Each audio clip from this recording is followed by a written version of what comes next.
Recording is on. Olá pessoal, bom dia, boa tarde, boa noite para todos vocês, dependendo do horário que vocês estiverem assistindo a essa gravação. Bom, dando continuidade àquelas aulas remotas que eu me propus a fazer, na aula de hoje nós falaremos sobre transformação linear.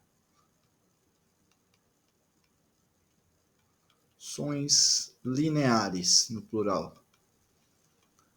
Bom, as transformações lineares são os objetos muito importantes em álgebra linear. Talvez um dos mais importantes, certo? Um grande momento que a gente precisa estudar transformações lineares, certo? O grande objetivo do curso é o estudo de transformações lineares, tá? O que é uma transformação linear? Basicamente, é uma função que vai de um espaço vetorial em outro espaço vetorial que preserva, em algum sentido, entre aspas, propriedades de espaços vetoriais, tá bom? Nós vamos ver isso com cuidado. Bom, mas como na última aula eu percebi, a última aula presencial, eu percebi que alguns alunos estavam com um pouco de dificuldade no conceito de função injetora, sobrejetora. Eu achei melhor fazer aqui antes uma revisão sobre funções, tá? Vou definir funções da maneira mais correta possível, tá bom? Bom, então é o seguinte, vamos lá, de lembre-se, que eu vou fazer aqui uma revisãozinha. Bom, o que eu preciso ter para falar de funções? Primeira coisa, eu preciso de dois conjuntos. Então, eu vou pegar dois conjuntos, A e B.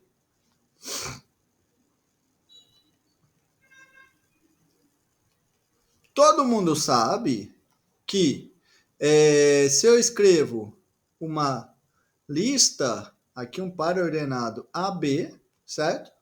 O conjunto de todos esses pares ordenados, em que na primeira entrada tem o A, na segunda tem o B, eu vou denotar como sendo A cartesiano B, certo? Então, A cartesiano B é um objeto muito importante, que é o conjunto de todos os pares ordenados, tais que Azinho pertence a Azão e Bzinho pertence a Bzão, certo?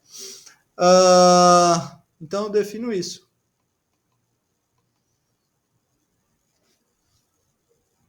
Outra coisa que eu posso definir. Bom, relação. O que é uma relação?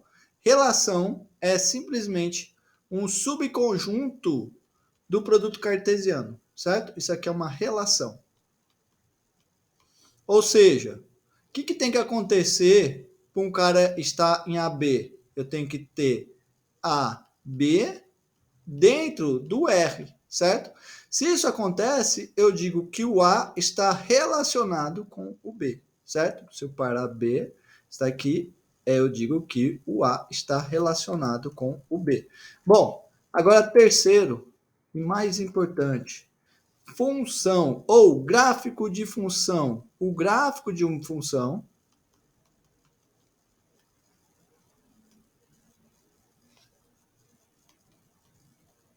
é um conjunto que é uma relação, ou seja, é um G contido no A cartesiano B, certo? De uma função, vou colocar aqui uma função de A em B.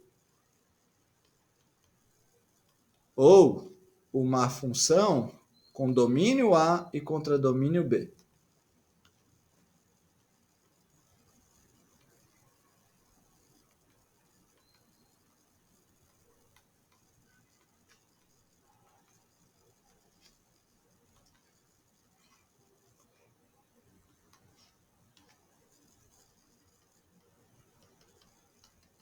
Certo? Um gráfico é uma relação, certo? É um subconjunto do AB. Mas esse subconjunto não é qualquer, é um subconjunto especial. Ou seja, satisfazendo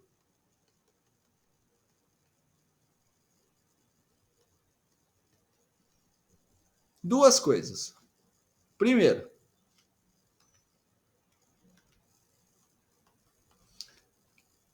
para todo azinho pertencente a Azão, existe um Bzinho pertencente a Bzão, tal que o par Azinho Bzinho pertence a Azão. Mas ainda, esse Bzinho, ele é único, no sentido de que se eu tiver que AB1 e AB2 pertencem a G, então B1 é igual a B2, tá bom? Desta maneira, eu posso dizer que para todo elemento, deixa eu escrever aqui um temos que para todo elemento Azinho em Azão, existe um único elemento Bzinho que depende de A em B, tal que o par A Bzinho pertence a G, tá bom? Bom, o que a gente vai fazer? O mais comum é a gente não denotar assim B índice A, mas sim assim, ó. Existe um único F de A, certo? Certo? Então, isso daqui é uma função, tá bom? Uma função é simplesmente um subconjunto do cartesiano AB, uma função de domínio A e contra domínio B, é simplesmente um subconjunto do cartesiano AB, de modo que para todo Azinho em Azão, existe um único F de A em Bzão, tal que o par A F de A pertence a G, tá bom? Isso é função. Bom, e daí, com essa notação, é comum denotar o quê?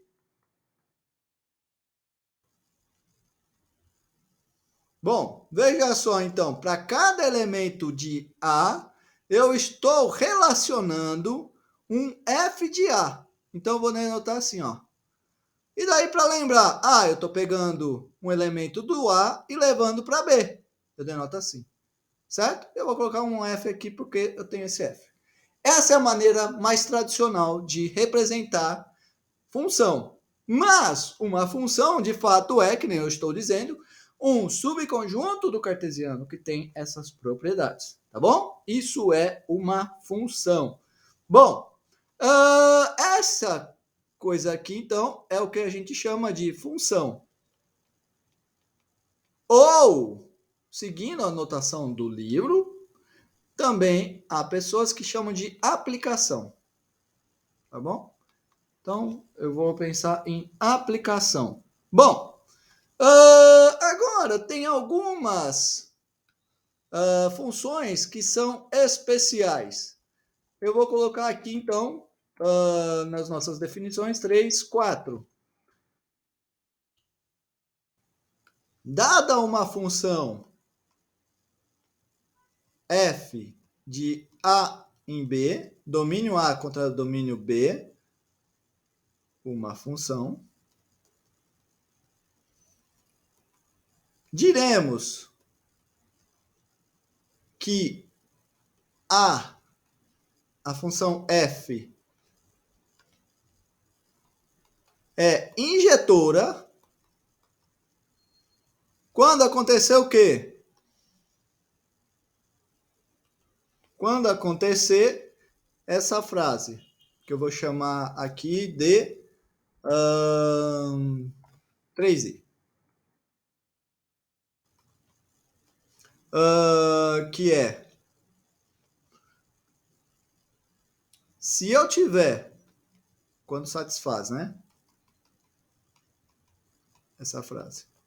Se eu tiver um A1 e um A2 pertencentes a A, tais que a f de A1 é igual a f de A2,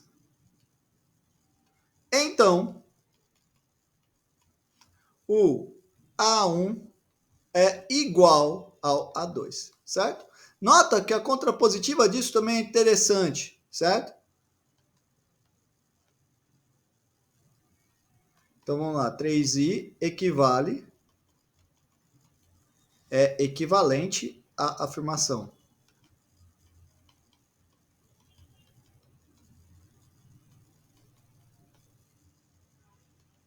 Vamos colocar aqui 1, 2, 3, linha.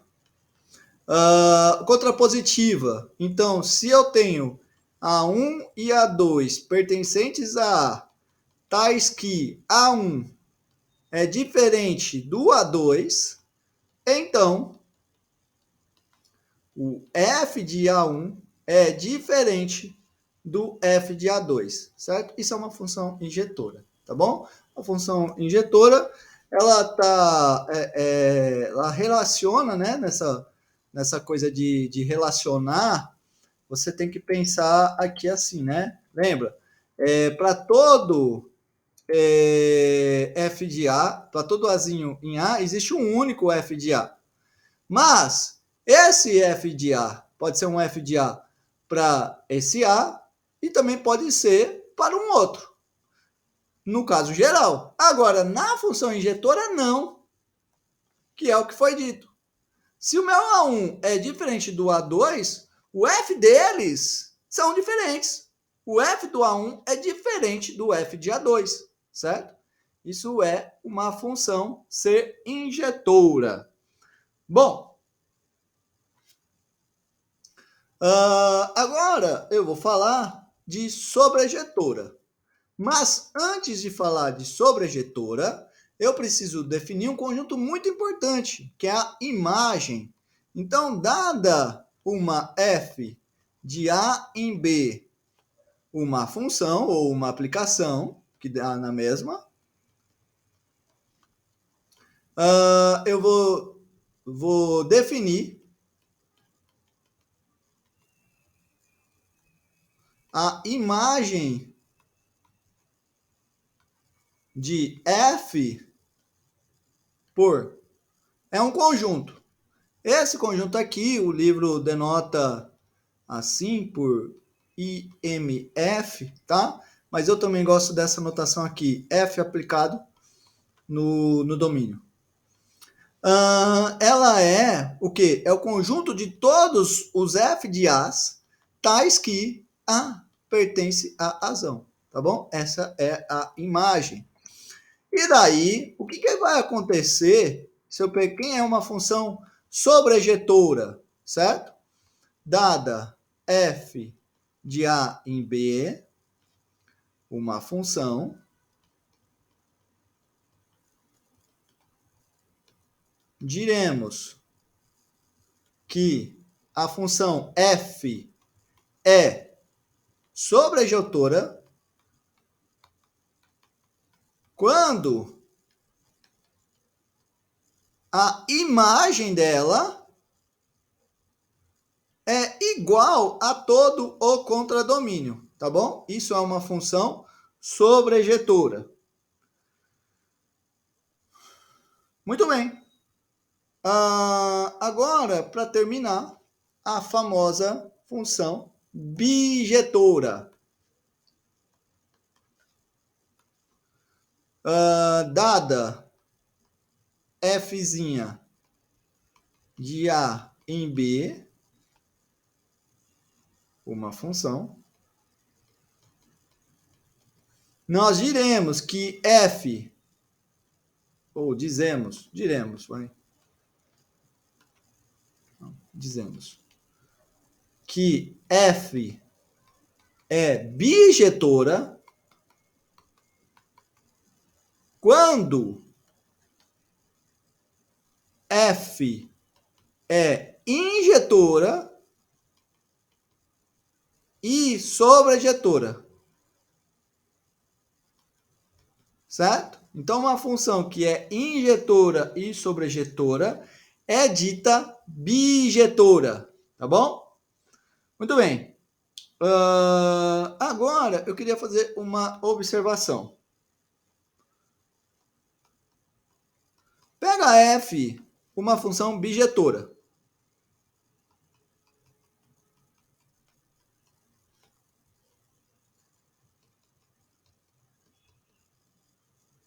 Bom, como ela é bijetora, eu sei que ela é sobrejetora, certo? Então, em particular, f é sobrejetora. Deste modo,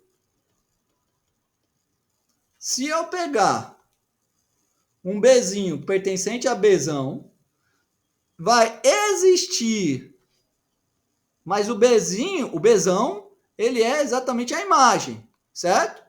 Porque ela é sobrejetora. Então, se o Bzinho está no Bzão, existe um Azinho pertencente a Azão, tal que o Bzinho é f de A, certo? Esse Bzinho depende do A. Então, vou colocar assim, Bzinho A. Bzinho A. Tá bom? Mais ainda, nota que esse Bzinho A, ele precisa ser único. No contrário, desculpa.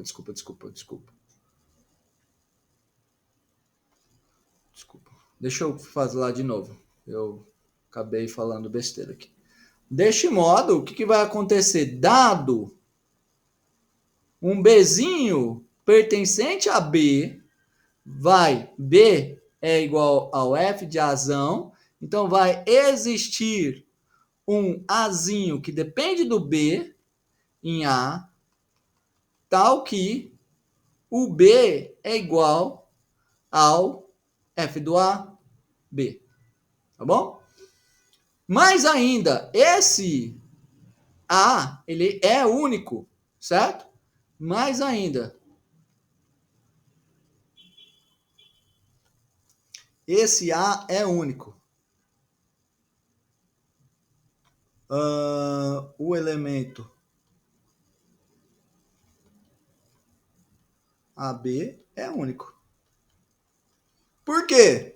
Porque se eu supor um outro, um A1, pertencente a A, tal que B é igual ao F de A1, horas, mas o B também é igual ao F de AB. Então eu acabo concluindo pela injetividade, é bijetora. Então, em particular, é bijetora. Então, em particular, é injetora. Certo?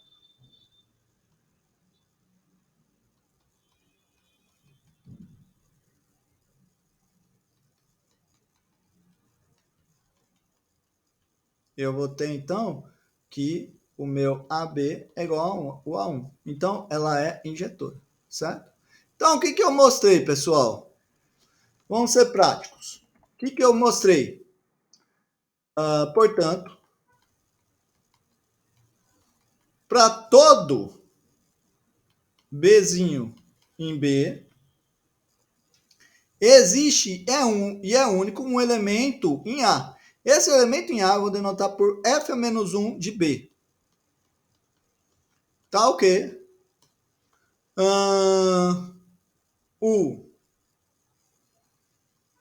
O F, tá ok? O B é igual a F aplicado nesse f a menos 1 de B, certo? Esse f a menos 1 de B é o que a gente está chamando acima de AB, tá bom? Esse cara aqui, então, que eu tenho. É importante ainda destacar que eu posso definir uma função nova. Deste modo, podemos definir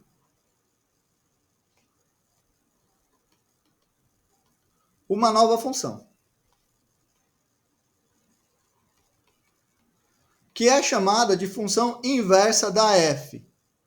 É a função f a menos 1, que vai do contradomínio da f no domínio da f. Veja que é o caminho contrário. Enquanto a F ia de A em B, essa vai de B em A. E esse cara vai pegar um Bzinho e vai levá-lo em F menos 1 de B. Tá bom? Muito bem.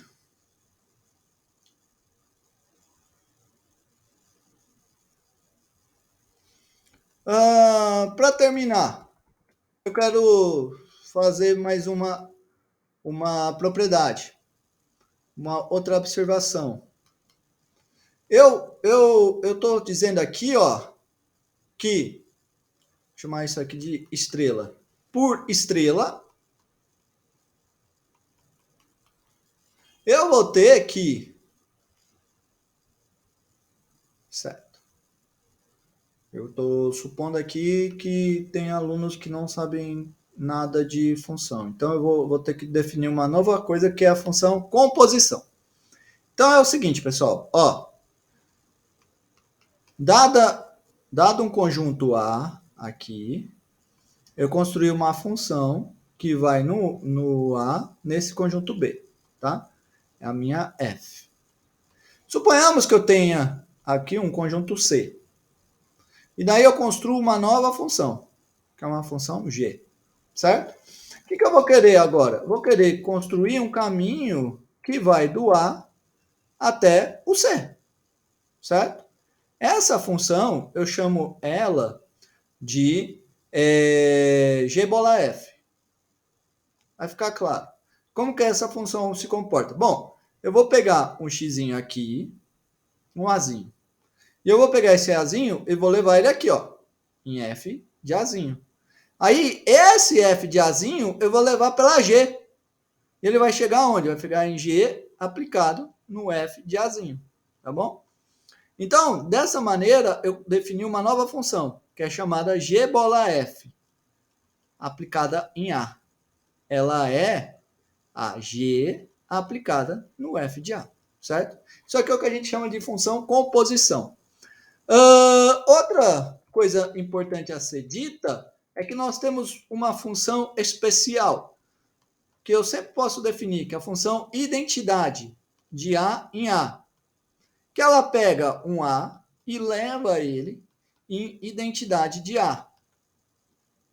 Identidade de A é simplesmente, aplicada no A, é o próprio A, certo? Agora eu quero que a gente volte aqui para o nosso estrela. Observa que em estrela eu tenho que F aplicada na F-1B dá B. Ou seja, por estrela, observação. Por estrela, temos o quê? Ó, B é igual a F aplicada na F-1 de B, certo? Mas aí eu observo, pelo que a gente fez agora há pouco, que B é a mesma coisa do que identidade do B aplicada no B, certo? Esse cara e F aplicada no F-1 é a mesma coisa que F bola F-1 de B, certo? Então, dessa maneira, o que eu acabei de mostrar, isso daqui valendo para todo B pertencente a Bzão. Então, dessa maneira, eu acabei de mostrar que F bola F-1 é a identidade de B, tá bom? Mas eu poderia me perguntar, e o que acontece com a F-1 bola F? Ora, o que acontece com essa? Bom, vamos pensar. Vamos pensar. Se eu pego agora um Azinho pertencente a A, eu quero determinar então quem é F-1 bola F aplicada no A. Mas esse cara aqui é o F-1 aplicado no F de A. Ora, como que eu defini o F-1? O F-1 é simplesmente aquele que quando eu aplico o F nele, eu obtenho o que tem dentro. O que tem dentro ali? O que tem dentro é o f de A, certo? Então, eu vou obter aqui o f de A, certo? Mas daí eu me lembro que a minha função f é injetora. Horas. Então, o f aplicado, deixa eu pegar a cor amarela. Então, f aplicado nisso é igual a f aplicado no A. Então, esse negócio de dentro, que é o f a menos 1 aplicado no f de A, é igual a A para todo A pertencente a A. Em outras palavras, eu acabei de mostrar que a f a menos 1 bola f é igual à identidade de A. Tá bom? Muito bem. Aqui é só revisãozinha do ensino médio. Agora vamos começar a falar de álgebra linear mesmo. Vamos agora, finalmente, falar sobre transformação linear.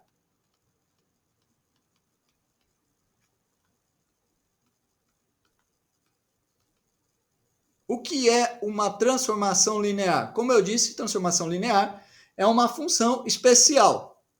Então eu vou pegar dois espaços vetoriais. Sejam U e V espaços vetoriais. Poderia trabalhar com complexos também, mas aqui para facilitar, vou pensar apenas reais.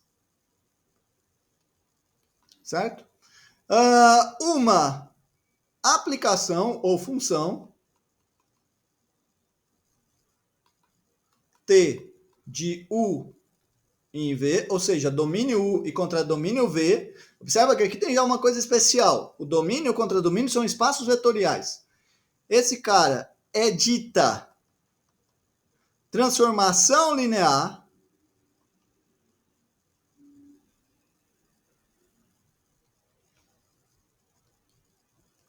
quando satisfaz duas coisas.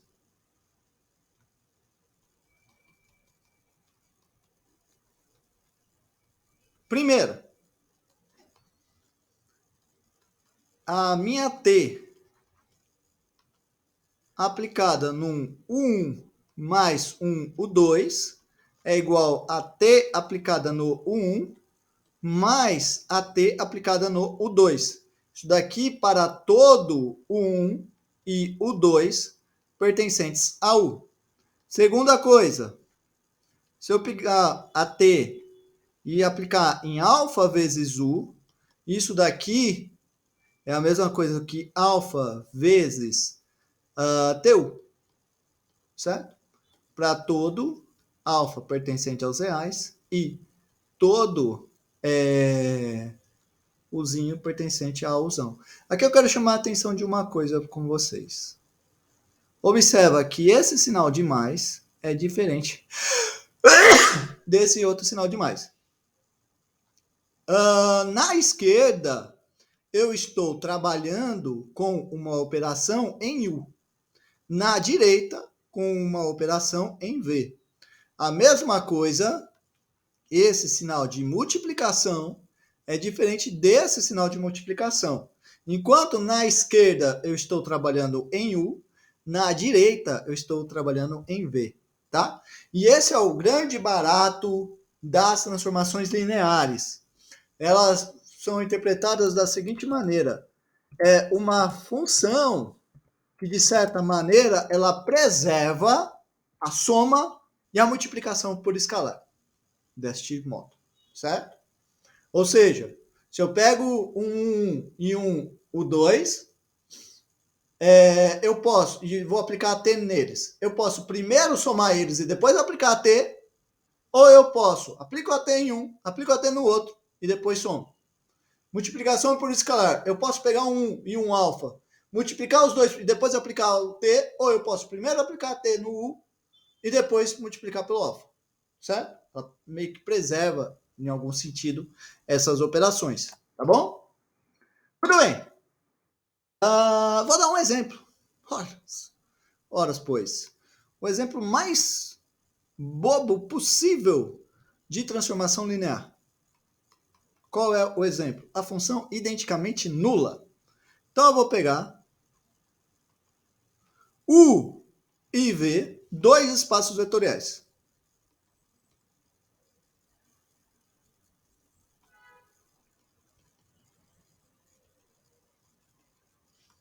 E vou definir a função O de U em V como sendo a função que pega um Uzinho e o leva em O de U como sendo o elemento neutro do V, certo? Para todo Uzinho eu levo no elemento neutro do V. Observa que esse cara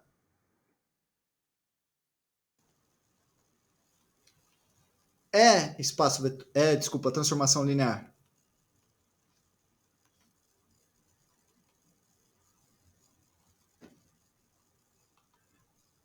Certo?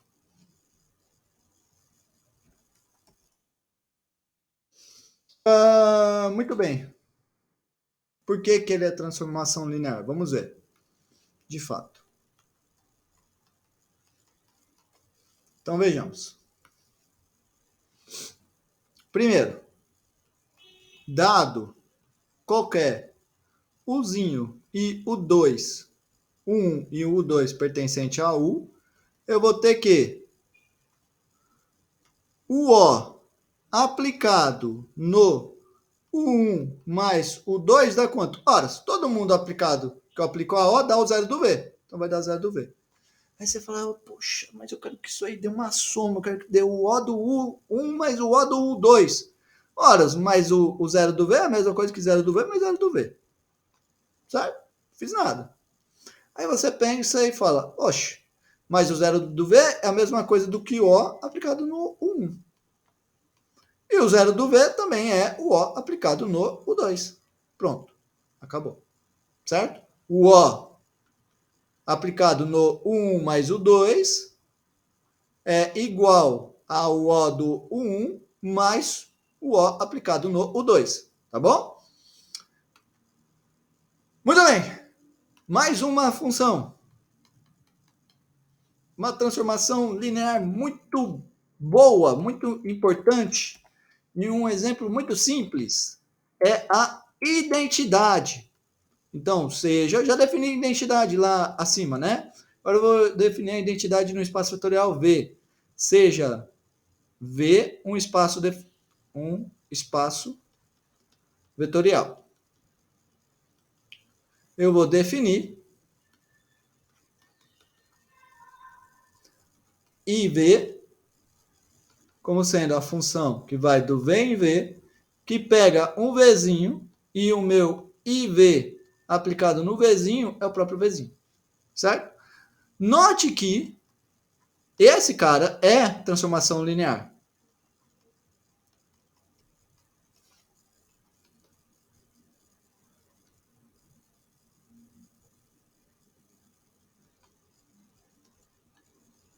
Por quê?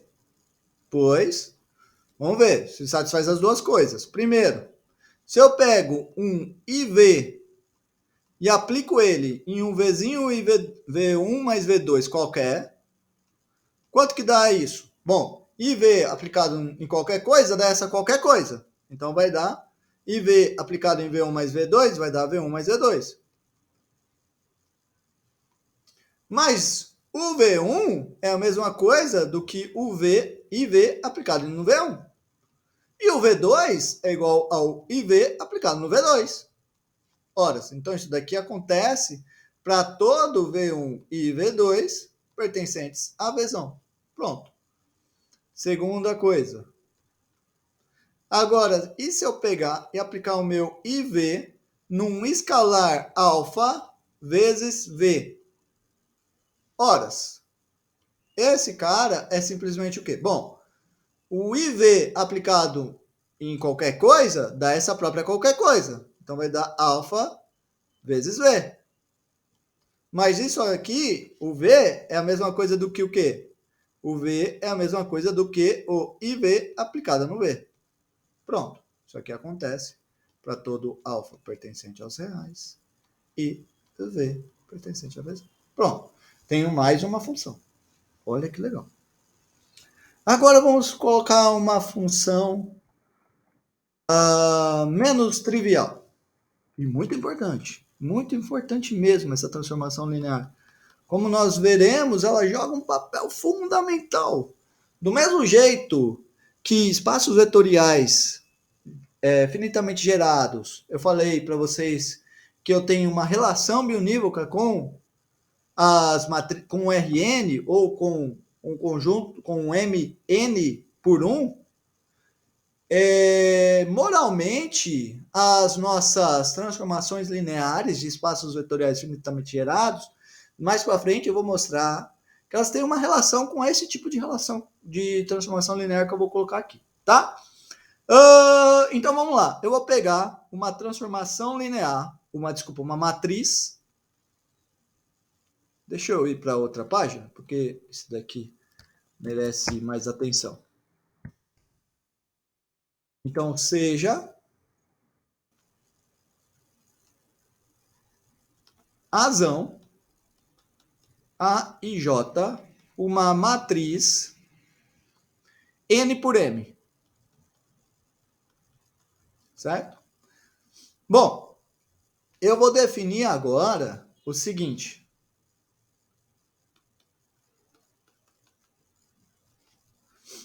Vou definir F, que vai do espaço das matrizes M por 1,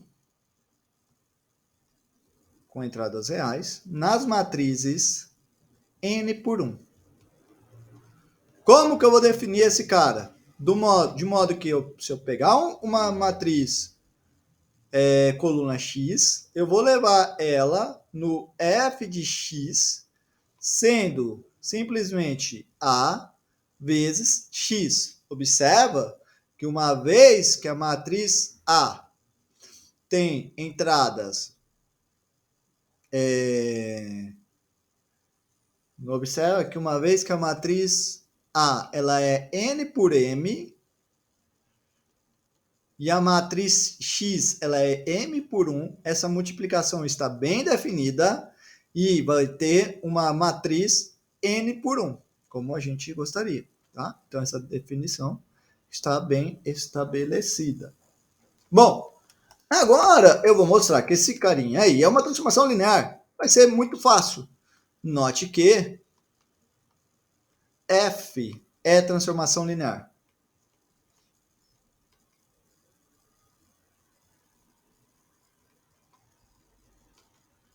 Por quê? Pois, se eu pegar se eu pego duas matrizes coluna, dados x e y, matrizes M por 1, eu vou ter que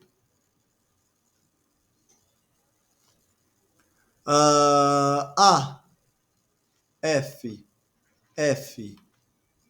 aplicado em x mais y é o que? É A vezes x mais y. Mas nós vimos que na multiplicação de matrizes vale a distributiva. Horas. Esse primeiro que apareceu é o f de x.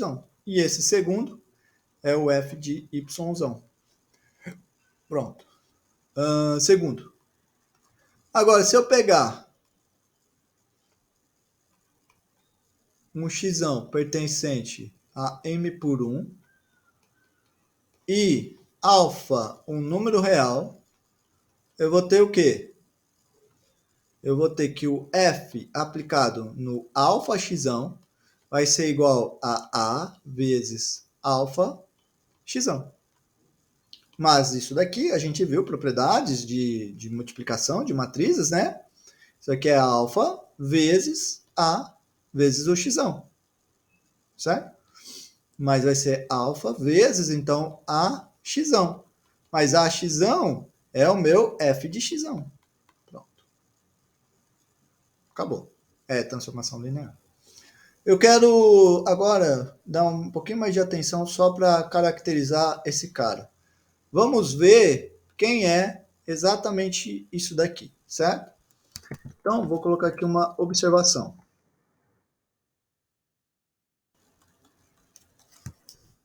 Essa função aqui, ó, o que vai acontecer? Vamos dizer que vamos dar um nomezinho para o meu x. Suponhamos que o meu x seja, por exemplo, a matriz coluna x1 até xm, certo? Bom, então esse cara aqui vai ser a matriz n por n. Desculpa, eu falei errado a dimensão dela. É n por m, isso, n por m.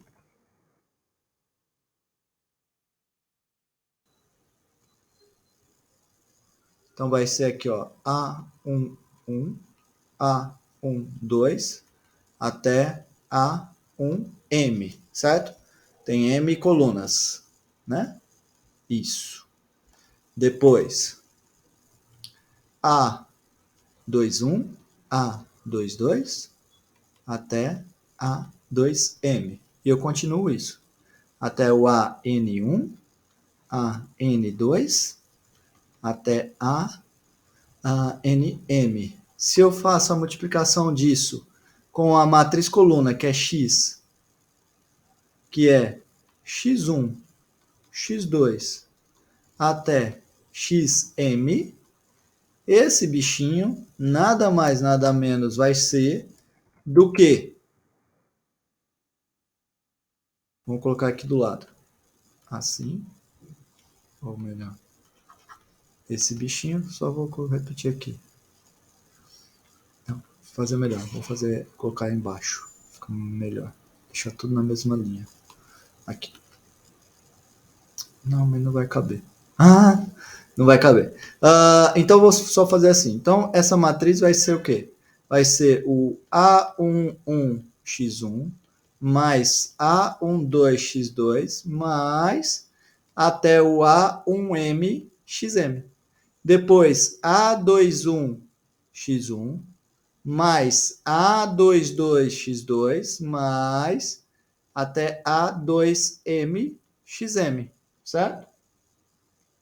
Muito bem. E eu continuo isso. Até que eu chego em AN1x1 mais AN2x2 mais até ANMXM. Certo? Muito bem. Então, todas as minhas transformações lineares, que eu falei, mais para frente a gente vai ver que elas têm uma cara dessas. Já é? Muito bem. Continuando. Aqui está das matrizes M por 1 em N por 1. Mas eu poderia pensar do Rm no Rn, tá? Vou deixar aqui simplesmente como exercício. Exercício. Mostre que a função que eu pego dessa maneira aqui, ó, f do Rm e levo ela no Rn do seguinte jeito, ele vai pegar um x1 até xm e o levará em f de x1 até xm como sendo, é como se fosse isso daqui, só que no lugar de colunas, eu vou colocar aqui numa n-upla. A11x1 mais A12x2 mais até A1mxm, tá? Continuo. Até que eu chego aqui em AN1x1 mais AN2x2 mais até ANMXM, tá bom? Mostre que esse cara aqui é transformação linear. Tá bom? Vou corrigir aqui. Estava arriscado. Muito bem. Joia. Seguindo. Agora eu vou dar um exemplo de função bem interessante. Exemplo. Eu vou construir em polinômios. Então, seja D uma função que vai de Pn, os polinômios de ordem menor ou igual a n, em Pn. Na verdade, eu poderia até colocar Pn-1, como a gente vai ver daqui a pouco. O que ele vai fazer? Ele vai pegar um polinômio f de t e o levará na derivada dele. Certo? Então, note o seguinte, só para a gente estabelecer bem. Isto é, se eu tiver, quem é um elemento do Pn? É um f de t, que se escreve do modo A0 mais A1t mais até AN t elevado a n, certo? Se eu tenho isso, então o meu d f de t vai se escrever da seguinte maneira. Ele vai ser um A1 mais 2A2t mais até que chegue em n, a n t elevado a n menos 1. Tá bom? Que eu poderia colocar 2 menos 1, poderia colocar t elevado a 1 menos 1, só para ficar bem bonitinho, né? Muito bem, esse cara aqui é a minha função derivada. Você deve lembrar dos cursos de cálculo. Agora, lá dos cursos de cálculo mesmo, vocês mostraram que esse operador ele é linear e nem sabiam disso. O que vocês mostraram? Sabemos, então, dos cursos de cálculo.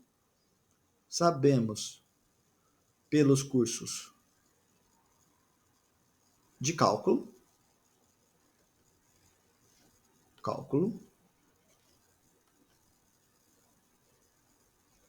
Que, vamos lá.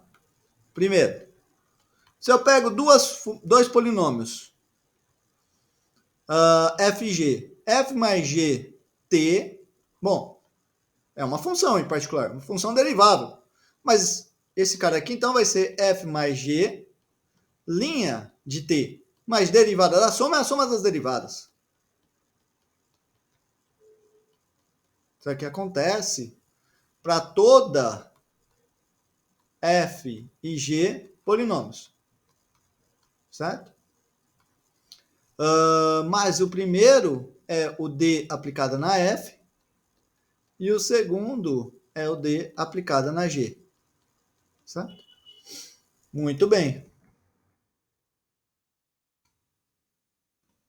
É assim, vai ficar para todo f de t e g de t pertencente a Pn de t.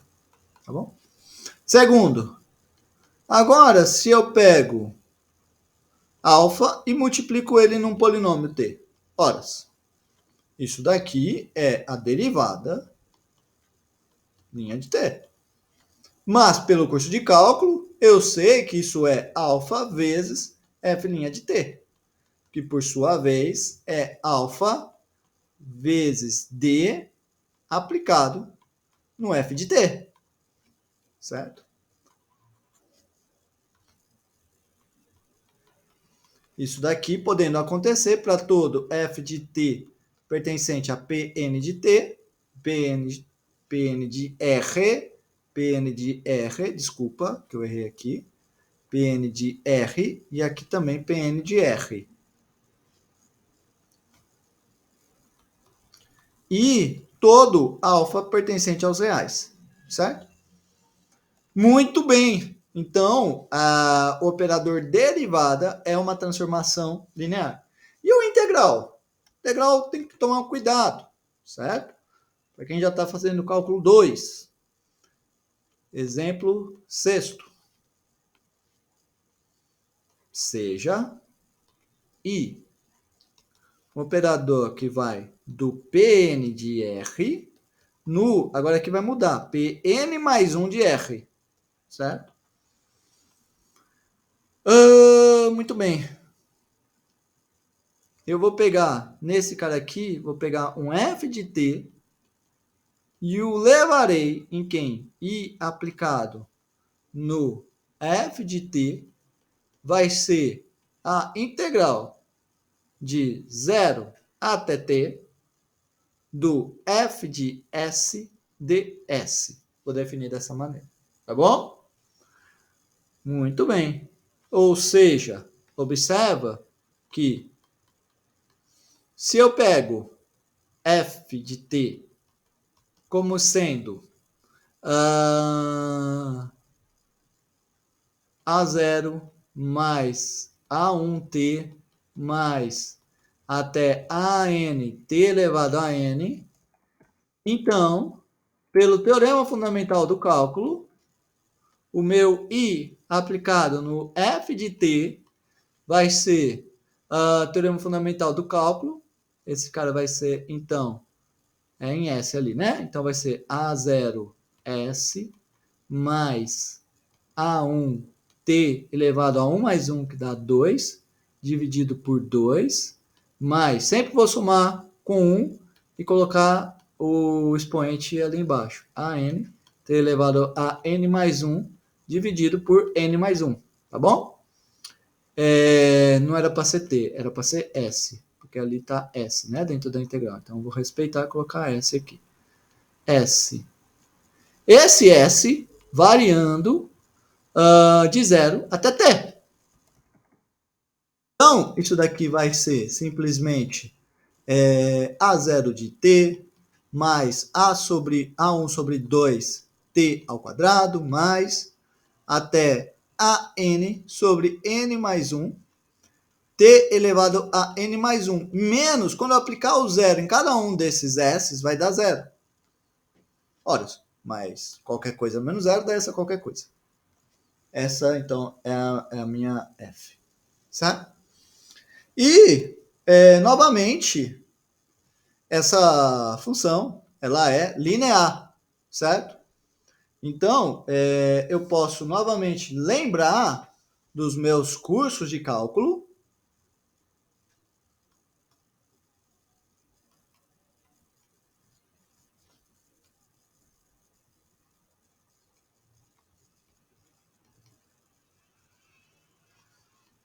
Primeiro, se eu pego duas funções polinomiais, f de t e g de t polinômios, eu vou ter o quê? Eu vou ter que o meu i aplicado no f de t mais g de t vai ser, então, igual a integral de 0 até t de f de s mais g de s ds. Ora, mas isso daqui, pelos cursos de cálculo, eu sei que é integral de 0 até t f de s ds mais integral de 0 até t g de s ds.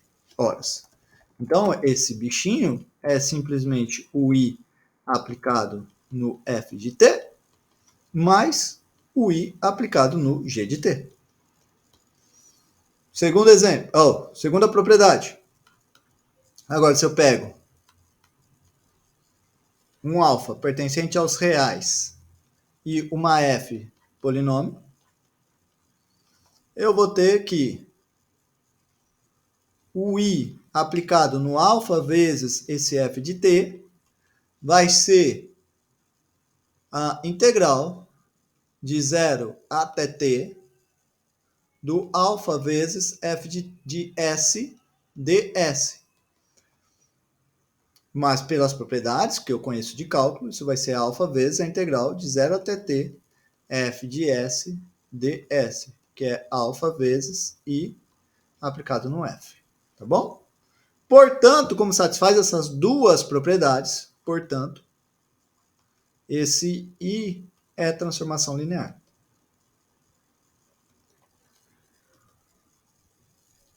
Muito bem, pessoal. Eu acho que falei bastante já aqui. Eu tinha preparado um pouquinho mais de coisas para serem ditas nessa gravação, mas eu acho que já tá bom, senão vai ficar grande demais.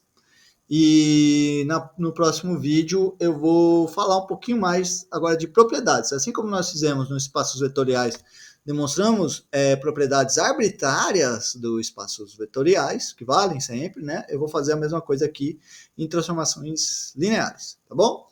Muito bem, pessoal. Obrigado por terem assistido o vídeo até aqui e nos vemos na próxima gravação. Um abraço e até mais. Tchau, tchau.